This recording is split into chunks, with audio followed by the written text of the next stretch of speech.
Unidos había este, todos los indicios que se le informaron en su momento a la víctima del atentado indicaban que era una célula de Cártel Jalisco.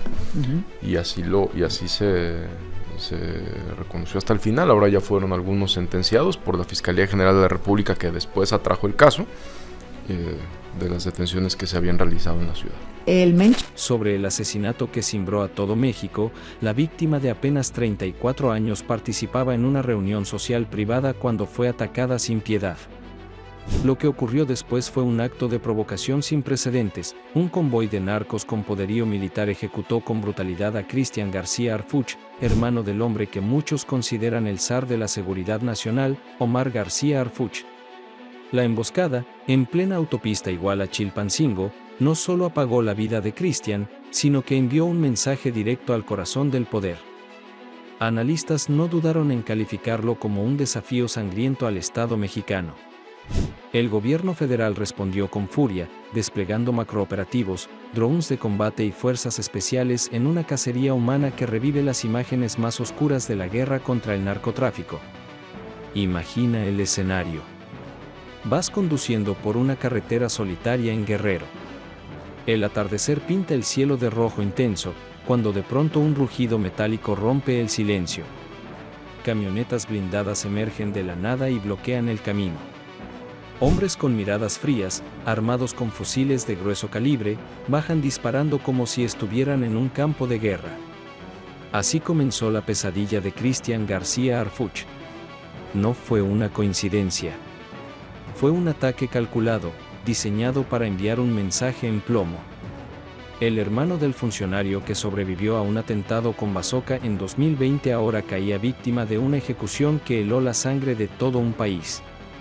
La emboscada ocurrió el martes, alrededor de las 5:30 de la tarde, en el kilómetro 42 de la carretera federal 95. Cristian, conocido entre amigos como El Cris, viajaba en una Toyota Hilux blindada, un vehículo que prometía protección pero que ese día se convirtió en tumba rodante. Lo acompañaban 3 escoltas, hombres preparados y armados, pero nada podía anticipar lo que venía. De pronto, 5 vehículos surgieron de las sombras. Camionetas Ram blindadas, negras como la noche, con placas cubiertas y un monstruo improvisado montado en la cajuela, un fusil de alto poder modificado para escupir balas como si fuera un cañón del diablo. En segundos, bloquearon ambos sentidos de la carretera, atrapando a los civiles como moscas en miel. El caos estalló. Los atacantes lanzaron púas caseras que destrozaron las llantas de la Hilux en un estruendo ensordecedor. El vehículo patinó y se detuvo, y ahí comenzó el infierno. Los agresores bajaron en formación táctica, vestidos con uniformes militares sin insignias, cascos, chalecos antibalas y armas que perforaban cualquier blindaje. Barret calibre 50, fusiles automáticos, granadas. El estruendo fue interminable. El parabrisas reventó en 1000 pedazos, las puertas se doblaron como latas.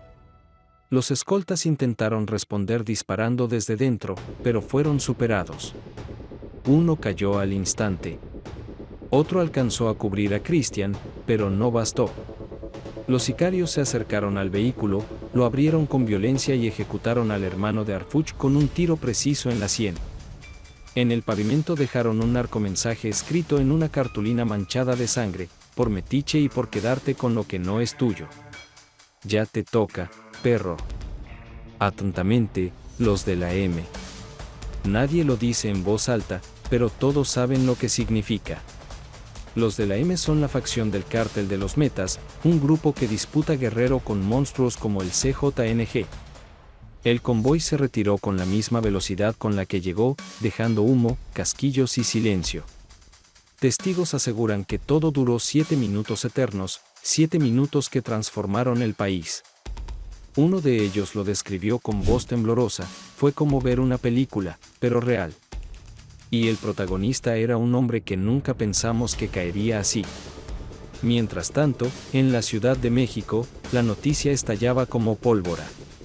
No era un crimen común. Era un golpe directo al hombre que representa la lucha contra el narco en la capital, Omar García Harfuch. La noticia llegó a los pasillos de la Secretaría de Seguridad Ciudadana como un puñetazo al estómago. No era una ejecución cualquiera, era personal. El hermano de Omar García Harfuch había sido acribillado en un ataque que parecía imposible.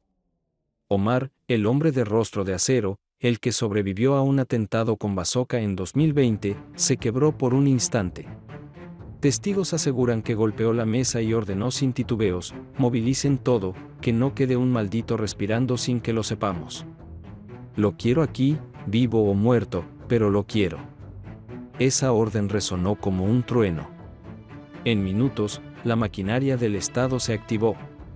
Guardia Nacional, Ejército, Fiscalía, helicópteros Black Hawk artillados, drones Ripe de vigilancia. Se desplegó un cerco de más de 200 kilómetros entre Guerrero y el Estado de México. Retenes militares revisaban hasta el último vehículo, cada maleta, cada rostro sospechoso. En apenas 12 horas hubo 20 detenidos, armas incautadas y drogas decomisadas. Pero los verdaderos fantasmas, los del convoy, se esfumaron en las sierras. Imagina lo que vivieron las comunidades de Guerrero esa noche. Familias despertadas por el estruendo de helicópteros sobrevolando techos de lámina. Soldados allanando casas, perros rastreando paquetes de fentanilo escondidos en falsos techos. Una cacería humana que evocaba los días más oscuros de la guerra contra el narco, pero con un toque personal. Esta vez, el Estado no solo perseguía criminales, perseguía venganza. Y en medio de la cacería surge la pregunta que incomoda: ¿quién era realmente Cristian García Harfuch? Fuentes de la Fiscalía, en voz baja, confirman que no era un ciudadano inocente. Se le investigaba por presuntos vínculos con operaciones financieras de una facción disidente del CJNG en la Costa Grande de Guerrero. Una región donde se disputan rutas de opio y fentanilo hacia el puerto de Acapulco, el paraíso turístico convertido en infierno. La hipótesis más fuerte dice que Cristian había cruzado una línea peligrosa. Se le señalaba por desviar un cargamento de cocaína valuado en $30 millones, un golpe traicionero que habría sellado su destino. La facción conocida como los Metas, formada por exmilitares con tácticas de guerrilla, habría cobrado esa deuda de sangre. Pero aquí nace la duda que atormenta: ¿era Cristian víctima de un ajuste de cuentas o el talón de Aquiles de su hermano Omar? La dinastía García Harfuch arrastra una historia marcada por el poder y las sombras. El abuelo, Marcelino García Barragán, fue secretario de la Defensa en 1968 durante la masacre de Tlatelolco. El padre, Javier García Paniagua, jefe de la policía capitalina y presidente del PRI. Poder siempre, pero acompañado de sospechas que nunca desaparecen. El asesinato de Cristian parecía un mensaje más grande que la vida de un solo hombre. Analistas como Eduardo Guerrero lo definen como el golpe de propaganda más audaz de la última década, un recado al Estado que dice: podemos tocar a quien queramos, incluso a tu familia, incluso a tu sangre. Mientras tanto, las calles de Guerrero hervían de miedo y rabia. Comerciantes cerraban temprano, madres mantenían a sus hijos dentro de casa y los taxistas circulaban con el corazón en la garganta. Un conductor de Iguala lo resumió así: aquí no dormimos tranquilos. Cada convoy que pasa es un recordatorio de que el narco manda. En las redes sociales, hashtags como #Justicia para Cristian y #Harfuch Venganza se volvían virales, acompañados de videos de drones sobrevolando la sierra y rumores de que el convoy había huido hacia la Costa Chica. Algunos usuarios escribían: México se acabó un poco más esa noche. La indignación no tardó en desbordarse. En el Senado se convocó una sesión extraordinaria, y hasta los opositores más duros de Harfuch guardaron silencio por un minuto en memoria de Cristian. Pero mientras las élites políticas se vestían de luto, en las calles servía otra realidad. Jóvenes marchaban en el Ángel de la Independencia con pancartas que mezclaban este caso con Ayotzinapa, recordando que en Guerrero todo está conectado: la corrupción, la impunidad y la violencia. Los forenses que analizaron la escena filtraron detalles escalofriantes. El cuerpo de Cristian presentaba más de 50 impactos, no solo de bala, también fragmentos de granada incrustados en la piel. Una ejecución planeada con precisión quirúrgica. Sus escoltas murieron luchando, pero contra un arsenal de guerra no tenían oportunidad. La camioneta blindada recibió más de 200 disparos, hasta que quedó irreconocible. Cámaras de caseta captaron borrosamente al convoy, 5 vehículos, al menos 15 hombres, todos moviéndose con disciplina militar. Los peritos de la FGR confirmaron que el narcomensaje encontrado en el lugar apuntaba a un ajuste de cuentas. Por metiche y por quedarte con lo que no es tuyo. Ese detalle alimentó rumores sobre un cargamento desaparecido, un error que habría desencadenado la furia de los metas o de alguna otra facción. En las horas siguientes, las redes sociales se incendiaron con teorías conspirativas. Algunos aseguraban que el ataque había sido orquestado por rivales políticos de Morena, otros afirmaban que era una jugada de los gringos para presionar con el tema del fentanilo. Nadie tenía pruebas, pero en un país donde la verdad oficial rara vez coincide con la realidad, cada rumor parecía posible. El golpe también alcanzó la economía local. La autopista del Sol se paralizó, camiones de carga quedaron varados y turistas cancelaron vuelos a Acapulco. Comerciantes del puerto reportaron pérdidas millonarias en cuestión de horas. Pescadores en la costa se negaban a salir por miedo a lanchas armadas. Un maestro rural me lo dijo con crudeza: aquí no es si va a volver el narco, es cuándo, y cuando regrese será peor. Mientras tanto, los operativos federales seguían rugiendo. Drones VIP detectaron un campamento en la sierra y en una redada nocturna cayeron 3 sicarios. Se encontraron armas, droga y un mapa con rutas hacia Acapulco.